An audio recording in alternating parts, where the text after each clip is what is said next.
안녕하세요. 전 시간에 이어서 십자가에 대한 말씀을 조금 더 나누도록 하겠습니다. 자, 이 나라에 가면 자기 영광이 다 있다. 그러면 자기의 영광을 얻기 위해서는 이 땅에서 할 일이 있어요. 하나님은 우리의 자기 자녀들이 그 나라에 돌아왔을 때 부끄럽지 않게 영광을 얻기를 원하십니다. 부모는 자녀들이 상 받기를 원합니다. 자녀들이 영광 가운데 서기를 원해요. 그게 바로 하나님 아버지예요. 그러면은 아무것도 안 한 사람에게 영광을 준다면 이거는 불공평한 것이 되는 거죠. 우리는 계시록 4장 5장을 보면서 천사들이 하나님 앞에 경배할 때 이런 말 하는 걸 보죠. 합당하시다. 하나님이 영광과 찬송을 받으시는 게 합당하시다. 그 이유는 만물을 그분의 뜻대로 지으셨기 때문이다. 5장에서는 예수님을 향해서 주님이 정말 찬송과 경배와 영광을 받으시기에 합당하시다. 왜? 자기 목숨을 바쳐서 자기 피로 우리를 구속하시고 나라와 제사장으로 삼아주셨기 때문이다. 자격이 있다. 그런 이야기죠. 근데 만약에 우리가 하나님의 보좌 앞에 딱 섰을 때 아버지는 우리 사랑하니까 상을 준다면은 천사들이 뭐라고 그러겠습니까? 부당하시다. 네?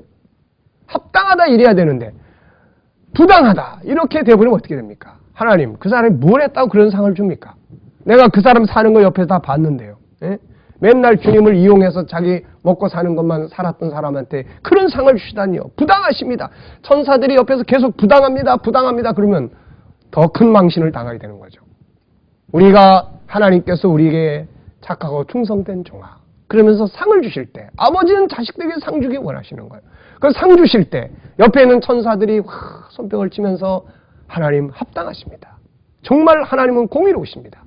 그분은 그 상을 받기에 정말로 합당한 사람입니다. 우리가 그의 삶의 현장에서 늘 그를 지켜봤습니다. 정말로 주를 위해서 이렇게 사는 사람에게 이 상을 주는 것은 합당합니다. 이렇게 할 수 있어야 되지 않겠습니까? 네. 자, 그래서 하나님은 자기의 자녀들이 그 하나님의 나라에 돌아와서 영광을 얻게 하시기 위해서 일거리를 주는 거예요. 일거리. 바로 그 일거리가 뭐냐? 그게 바로 십자가다. 그런 이야기예요. 우리는 일하는 걸 힘들다고 그래요. 일하는 걸 십자가라고 그래요. 특히 마지막 때 물질 문명이 왕성하게 발전하면서 사람들을 일하기 싫어합니다. 그래서 봉사하기 싫어하고 헌신하기 싫어하고 그냥 어떻게 하면 편안할까 그것만 궁리해요. 근데 천국을 아는 사람들은 절대로 그렇게 하지 않습니다. 왜? 여기서 편안하게 가면 거기서 거둘 거 아무것도 없어요. 네? 잠시 평안하다가 영원히 거둘 게 아무것도 없이 부끄러움 당하는 게 좋습니까? 잠시 일이 많아가지고 막 힘들어도 그 일을 감당할 수 있도록 기도하면서 그 십자가 잘 지고 가서 그 나라에 가서 거기에 대해서 정말 차고 넘치는 상을 받는 게 좋겠습니까? 그래서 신앙은 그 나라, 하나님의 나라를, 이 나라를 알아야만 되는 거예요. 이 나라를 알아야만 신앙생활 똑바로 할 수 있고 인생 똑바로 살 수가 있는 것입니다. 그래서 예수님은 맨날 우리에게 그 나라를 구해라. 너희는 먼저 그 나라를 구해라. 그 나라를 찾아라. 그렇게 말씀하시고 사도 바울도 이 위에 있는 너희를 위한 영광이 얼마나 큰지를 너희들이 연구하고 살펴봐야 된다. 알아야 된다. 그러면서 그것을 위해서 기도하라고 하신 걸 볼 수가 있습니다. 어떤 사람이 자기가 진 십자가가 너무 힘들어가지고 주님 앞에 맨날 십자가를 벗겨달라고 기도했다고 합니다. 그랬더니 한 번은 환상을 보게 되는데 주님께서 따라오라고 하셔서 따라갔어요. 그랬더니 어느 골짜기에 갔더니 십자가가 꽉 있는 십자가 백화점 같은 곳이 있었다고 합니다. 그러면서 주님께서 그 안에 보니까 뭐 나무 십자가, 뭐 돌로 된 십자가, 황금 십자가, 뭐 장미꽃 십자가, 뭐 이런 다양한 십자가들이 그 안에 쫙 있는 걸 보고 예수님께서 야, 너 네 십자가 그렇게 힘들면은 그거 내려놓고 이 중에서 하나 골라라 그러셨다고 그래요. 그랬더니 이 사람이 자기 십자가 딱 내려놓고 딱 쳐다보니까는 뭐가 제일 마음에 들겠어요? 네. 여러분 같으면 어떤 십자가 골라지겠습니까? 아마 대부분이 다 이 황금으로 된 십자가 아마 요거 딱 짊어질 거예요. 금값 비싸니까. 그래서 자, 이 사람도 역시 황금 얼마나 빛납니까 이거. 아주 빛이 번쩍번쩍하는 십자가를 탁 짊어졌어요. 근데 못 일어나겠는 거예요. 일어나려고 하는데 막 힘들어. 못 일어나는 거예요. 예? 어떻게 일어나서 가다가 쓰러져 버리는 거예요. 왜? 여러분 황금이 얼마나 무거운지 아십니까 이거? 정말로 황금으로 만들어낸 이렇게 큰 십자가 있으면 그걸 못 지고 갑니다. 그래서 이 사람이 이거 못 지고 가겠다고 그러고 내려놨어요. 그리고 그 다음에 쫙 보니까 뭐냐면은 향기가 나고 아주 화려하게 탁 만들어진 장미꽃 십자가를 졌습니다. 이 사람이 그걸 짊어지고 몇 발자국 쫙 가더니 십자가 내려놓는 거예요. 그러면서 하는 말이 예수님 내 십자가 다시 주세요. 그랬다는 것입니다. 우리에게 모든 사람들은 다 다양한 십자가가 있습니다. 어떤 사람은 황금 십자가를 집니다. 딴 사람이 볼 때는 화려해요. 그런데 그 사람의 등을 벗겨보면 그 사람의 옆구리를 보면 받쳐놓은 받침대가 있어요. 파스 다 붙이고 있습니다. 힘들고 어려워서. 어떤 사람은 겉으로는 화려합니다. 그래서 야, 저 사람은 십자가 없이 멋지게 사는구나 생각하지만 등허리 벗겨보면 등에 다 장미꽃에 가시로 말미암아 찔른 상처들이 투성해요. 네. 우리 모두에게 세상에 십자가 없는 사람은 아무도 없습니다. 그래서 우리는 십자가를 버리려고 하면 안 돼요. 어떤 사람은 십자가를 무겁다고 이만큼 잘라내요. 그럼 이게 뭐가 되냐면은 적십자 표시가 되는 거예요. 네. 우리 이렇게 어리석게 하면 안 됩니다.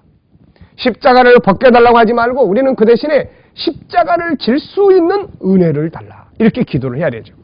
이런 말씀들이 나타나고 있는 것이 빌립보서 1장인데요. 한번 찾아보겠습니다. 빌립보서 제1장. 빌립보서 1장 29절을 보면 그리스도를 위하여 너희에게 은혜를 주신 것은 다만 그를 믿을 뿐 아니라 또한 그를 위하여 고난도 받게 하심이라 그랬습니다. 그리스도를 위하여 은혜를 주신 것은 그를 믿을 뿐 아니라 그를 위하여 고난도 받게 하심이라. 하나님 우리에게 은혜를 주시는 것은 십자가를 벗겨주려고 하는 게 아닙니다. 그것을 짊어지고 갈 수 있도록 하시기 위해서 감당할 수 있는 힘을 주시는 것이죠. 우리는 바로 그런 것들을 기도할 수 있어야 돼요. 그리고 어떤 억울한 일을 만나도 그건 억울한 게 아니에요. 결국은 나의 상을 위해서. 눈물 뿌릴 일이 있다고 해서 그게 억울한 게 아닙니다. 애통하는 자에게 하나님께서는 상을 주시는 거예요. 네. 그래서 우리는 십자가를 지고 갈 수 있도록 버리려고 하지 말고. 저는 오래전에 십자가 지는 법을 우리 아들에게 배운 일이 있습니다. 그때 이제 우리 집은 좀 교회로부터 먼 곳에 있었고, 아들은 어렸을 때인데, 교회에서 이제 예배를 마치고, 목회부 회의도 하고, 그리고 끝나고 가면, 이제 끝나면 다 늦은 시간에, 이 아이는 잡니다. 그럼 이제 차에 태우고 가서 그 집 앞에서 내려가지고, 야, 내려 이제 올라가자. 그러면은, 얘가 하는 말이, 아빠 업어줘. 그럽니다. 그래서 이제 업고 올라가는데, 어떤 때는 얘가, 업어줘. 그러면은, 야, 너 가방은 어떻게 하고 그러면 가방은 내가 맬게 이렇게 이야기하는 거예요. 그러면 결국은 얘가 가방은 메고 나는 얘를 업고 갑니다. 나는 거기서 깨달은 게 하나 있어요. 십자가는 내가 짊어지는 거예요. 이게 없으면 안 돼. 그런데 주님의 등에 업혀가는 것입니다. 십자가 자체를 버려버리면 이것은 절대로 안 되는 거예요. 그건 내가 메야 되는 거야. 그런데 내 힘으로 지고 가지 말고 주님의 등에 은혜의 등에 업혀갈 수 있는 이게 바로 우리가 십자가를 지는 방법입니다. 여러분 우리는 자기의 영광이 하늘에 있다는 것 거룩한 나라에 우리가 일한 대로 영광을 얻는다는 것 이거 기억해야 돼요. 그래서 세상에서 하나님께서 우리에게 주신 가장 소중한 선물은 시간입니다. 시간은 뭔가를 할 수 있는 기회예요. 시간이 다 끝나면 아무것도 할 수가 없습니다.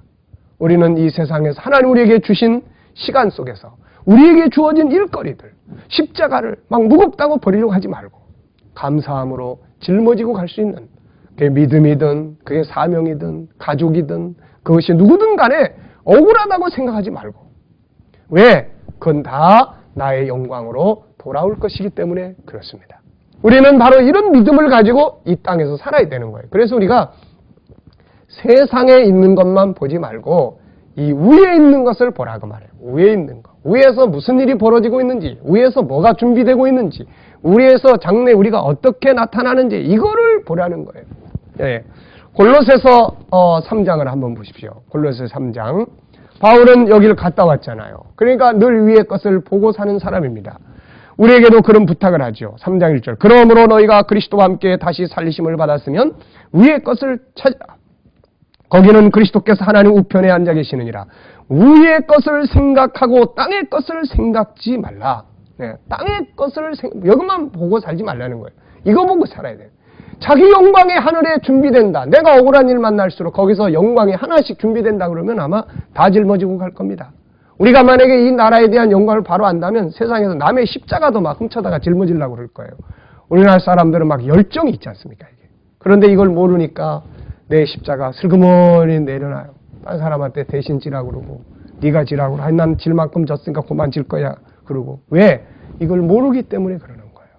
그래서 신앙은 이 나라를 알고 이 나라를 생각하고 이 나라를 바라보고 사는 것이 바로 신앙이다. 그러면 세상을 이길 수가 있게 되는 것이죠. 자, 이제 계시록 21장으로 다시 돌아가 보겠습니다. 자, 계시록 21장 이제 24절 다시 한번 보죠. 만국이 그 빛 가운데로 다니고 땅의 왕들이 우리 성도들이 자기 영광을 가지고 그리로 들어와요. 각자 자기 처소에서 누리는 영광이 있습니다. 이 영광을 가지고 하나님 앞에 예배드리고 경배하기 위해서 우리는 각 처에서 이렇게 다 들어오는 것이에요. 네, 다 들어옵니다. 이때 세상에서도 사람들은 자기들의 삶의 모습을 다 가지고 오잖아요. 그래서 뭐 차도 각 형편대로 타고 오고 옷도 뭐 또 여러 가지 그런 모습들 다 있지 않습니까? 이 자기 영광이에요. 네? 여기도 역시 하나님의 나라에 다 거룩한 나라에 들어와서 자기 기업을 누리면서 하나님 앞에 경배하기 위해서 우리는 수시로 모이게 될 거예요.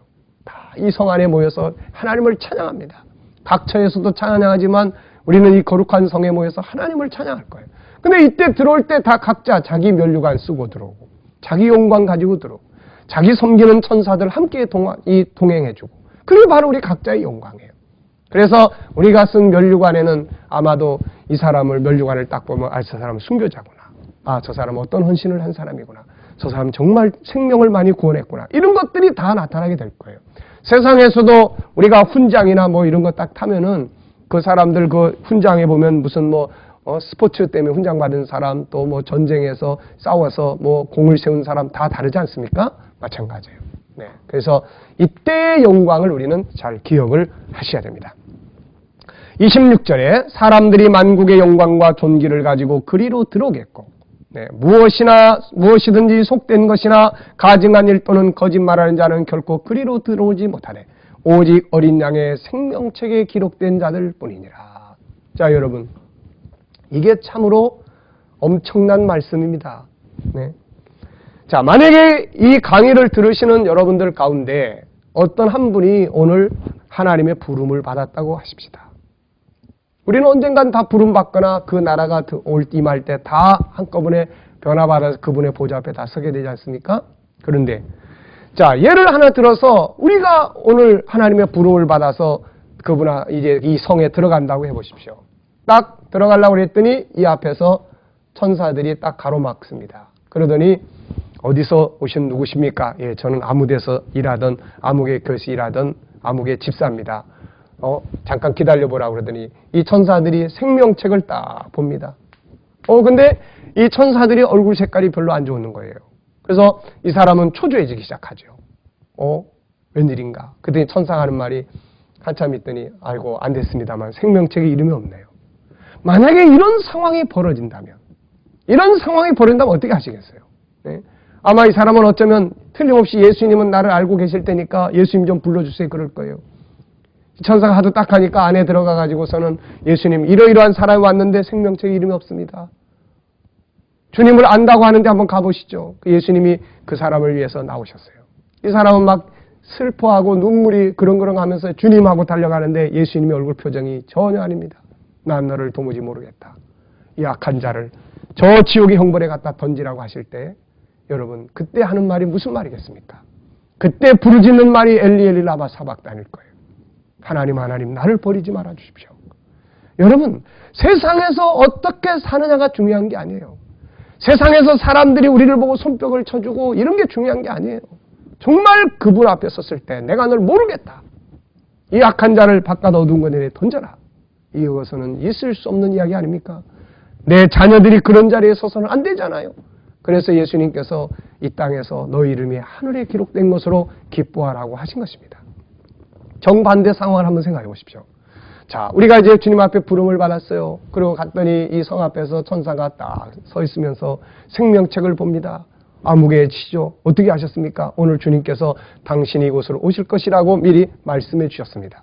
보십시오. 이 생명책에 당신의 이름이 빛나지 않습니까? 이 사람은 얼마나 기쁘겠어요.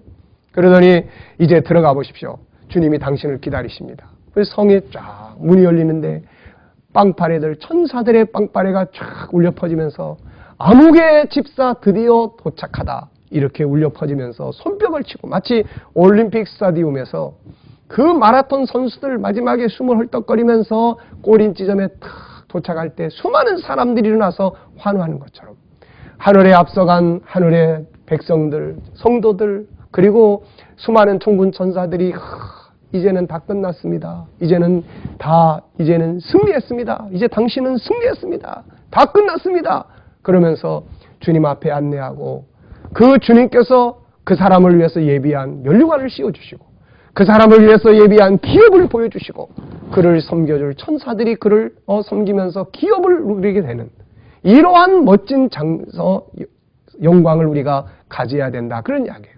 그래서 이 땅에서 것을 가지고 뭐 저 사람 성공해서 실패해서 이게 다 의미 없는 이야기예요. 우리는 하나님 앞에 들어갈 때, 하나님 앞에 섰을 때 정말로 승리하는 그러한 성도들이 되어야 될 것입니다.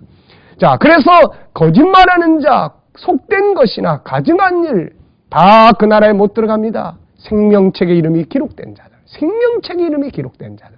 저와 여러분 모두가 다 생명책에 분명하게 번쩍이는 이름을 기록되는 영광을 가질 수 있기를 바랍니다. 어떻게 그렇게 할 수 있습니까? 조건은 아무것도 없어요. 딱 하나, 우리 안에 예수 그리스도, 우리 안에 어린 양의 이름이 기록되어 있다면 우리는 그분의 책에 기록이 될 것입니다. 그래서 우리는 오직 예수 그리스도로 말미암아 구원받는 이 믿음을 가지고 세상을 살아가게 되는 것이죠. 어떠한 세상의 일들 앞에서도 그분의 이름을 시인하고 그분의 이름을 인정할 때 우리도 그 보좌 앞에서 그분의 약속하신 대로 우리를 시인하는 은혜가 있게 되는 것이죠. 자, 이제 22장으로 넘어가 봅니다. 22장. 이제 환경, 그 나라의 환경을 우리에게 보여주고 있어요. 그 나라의 환경을 보여주고 있는데 잘 보시기 바랍니다. 이게 여기가 하나의 나라예요. 나라기 때문에 이 나라에 도성이 있고 각 성도들의 기업이 있고 이 나라의 환경이 있는 것입니다. 자, 저가 수정같이 맑은 생명수의 강을 내게 보이니 하나님과 및 어린 양의 보좌로부터 나서, 자, 이 보좌로부터 생명수의 강이 흐릅니다. 이제 생명수의 강이 흘러서 하나님 나라의 각 처에 생명수의 강이 흐르게 되죠. 그리고 생명수의 강이 흐르는 모든 곳에 뭐가 있습니까? 이제 강 좌우에는 생명나무들이 열매를 맺는 거예요. 길 가운데로 흐르더라 강 좌우에 생명나무가 있어 12가지 실과를 맺히되 달마다 그 실과를 맺히고 그 나무 잎사귀들은 만국을 위하여 소성하기 위하여 있더라. 자, 생명수 강가에 생명나무 12가지 과실을 맺는 수많은 종류의 한 가지만이 아닐 겁니다. 생명나무의 과실들. 그래서 하나님께서 계시록 2장 7절에서 이기는 자는, 주님께서 이기는 자는 하나님의 낙원에 있는 생명나무의 과실을 주어서 먹게 할 것이다. 우리가 이 나라에 들어갈 때 영만 들어가는 거 아니잖아요. 에녹처럼 다 변화돼서 영과 같이 들어갑니다. 배고파서 뭐 살기 위해서 먹는 게 아니에요. 바로 즐거움, 기업입니다. 아름다운 기쁨을 나누기 위해서 우리는 생명의 열매들을 먹을 수 있게 되는 것이죠. 예수님께서는 마지막 만찬자리에서 이렇게 말씀하셨어요. 아버지의 집에서 새 것으로 마시기를까지, 마시는 날까지 우리는 다시는 이제는 이 땅에서는 먹고 마실 기회가 없다. 아버지의 집에서 새 것으로 마시자. 이렇게 말씀했어요. 바로 이 영광스러운 생명나무의 열매들, 여기서 나오는 아름다운 것들을 함께 먹고 누리는 그러한 상태를 설명하고 있는 것입니다. 자, 여러분, 우리는 이 거룩한 영광의 자리에 참여할 수 있어야 됩니다. 이 아름다운 환경의 기업을 우리는 누리게 돼요. 이런 내용을 처음으로 모형으로 만들어 놓은 것이 무엇입니까? 그게 바로 이 땅에 있는 에덴 동산 아닙니까? 그래서 이 에덴 동산에는 강이 흐릅니다. 이곳에는 강이 흐르고 그 다음에 여기에 생명나무, 그 다음에 온갖 열매 맺는 나무들이 있고 강 주변에는 아름다운 보석들이 빛을 발합니다. 바로 이 장면을 모형으로 만들어 놓은 거예요. 그래서 여기에서 살면서 영원한 세계를 꿈꿀 수 있도록 하나님께서는 에덴 동산을 천국의 첫 번째 모델하우스로 만들어 주신 것이죠. 자, 3절 봅니다. 다시 저주가 없습니다. 하나님과 그 어린 양의 보좌가 그 가운데 있으리니 다시는 이제 저주가 없어요. 다시는 눈물과 고통과 괴로움이 없게 되는 것이죠. 다시 저주가 없으며 하나님과 그 어린 양의 보좌가 그 가운데 있으리니 그의 종들이 그를 섬기며 그의 얼굴을 볼 터이요. 이제 우리는 하나님의 얼굴을 직접 볼 수 있게 됩니다. 이제는 하나님이 우리를 아시는 것처럼 우리도 하나님을 알게 되는 거예요. 사도 바울이 그때는 지금은 거울로 보는 것 같이 희미하나 바울이 글을 쓸 때의 거울은 청동 거울이기 때문에 그때는 완벽하게 지금 거울처럼 보이지 않습니다. 그래서 거울로 보는 것처럼 희미하지만 그러나 그날에는 얼굴과 얼굴을 대면하여 보게 될 것이다. 이렇게 말씀하고 있습니다. 여기 우리가 그분의 얼굴을 뵙게 되는 거죠. 이게 바로 하나님의 나라 천국이기 때문에 우리가 그 나라의 영광 속에서 그분의 얼굴을 보고 그분의 이름이 우리 이마에 있게 됩니다. 다시는 밤이 없습니다. 등불과 햇빛이 쓸데없습니다. 주 하나님이 저희에게 비치심이라 저희가 세세토록 영원토록 이 나라에서 왕노릇하게 될 것입니다. 자, 여러분 이것이 바로 성경이 우리에게 보여주고 있는 우리의 나라, 하나님의 나라, 천국의 모습입니다. 보십시오. 새 하늘과 새 땅, 거룩한 도성, 아름다운 보석들로 만들어진 황금길이 깔려져 있는 아마 지구상에서도 돈 많은 사람들, 사우디의 왕자들 보면은요, 자기의 목욕탕을 다 금으로 다 만들어 놓습니다. 자기들이 살아가는 삶 현장을 다 보석으로 꾸며 놓습니다. 우리나라 사람들도 돈 많은 사람들을 보면은 화장실에 무슨 변기를 금으로 만들어낸다, 변기에 금으로 만드는 변기에 앉아서 보면 금이 나오는지 모르겠습니다만은 어쨌든 그런 것들을 사람들은 만들어 놓고 싶어요. 없으니까 못하는 거예요. 그런데 하늘의 주인은 이 모든 것들을 다 창조하신, 완전하신, 전능하신 분 아니십니까? 그리고 여기서부터 흐르는 생명수의 강 좌우가에 있는 수많은 한 가지 종류만이 아니라 수많은 생명나무들, 그 나무들에게는 12가지 과실들이 맺히고 그 나무 잎사귀들은 만국을 소송하기 위하여 번쩍이고 거기에 소송하기 위해서 존재하고 하나님으로부터 발생하는 거룩한 성으로부터 발생하는 빛이 이 나무 이파리 하나하나에 비치면서 새로운 빛을 만들어내고 이 멋진 파라다이스. 그래서 사도 바울은 이것을 보고 와서 뭐라고 이야기해요? 바로 파라다이스다. 낙원이더라. 예, 그렇게 표현하고 있는 것입니다. 자, 여러분. 이 거룩한 생명수 강가 생명나무들이 열매 맺는 이곳에 저와 여러분들을 위해서 기업이 준비되어 있고 우리의 처소가 준비되어 있고 그곳에는 우리 각자의 이름이 기록되어 있으며 이 예루살렘 성과 기초석에 이스라엘 12지파 12사도들의 이름이 기록된 것처럼 이곳에 우리들의 처소들의 우리의 이름이 기록되어 있고 우리는 하나님을 찬양하고 경배하며 수많은 앞서간 성도들과 교제하고 이 땅에서 있었던 것들을 감사하며 그리고 서로의 그런 믿음과 사명의 역사를 칭찬하고 감사하면서 영생의 복을 누리게 되는 것입니다. 이런 영원한 삶이 있다는 것은 우리에게 큰 희망이 아닐 수 없게 되는 것이죠. 바로 이 새하늘과 새 땅에 대한 거룩한 천국에 대한 이 믿음을 가지고 우리가 이 땅에서 승리할 수 있는 믿음의 사람들이 다 되어져야 할 줄로 믿습니다. 21장, 22장까지 해서 이제 우리는 본론의 강의는 마치게 되겠습니다. 다음 시간에 결론적인 내용을 정리해 보도록 하겠습니다. 수고하셨습니다.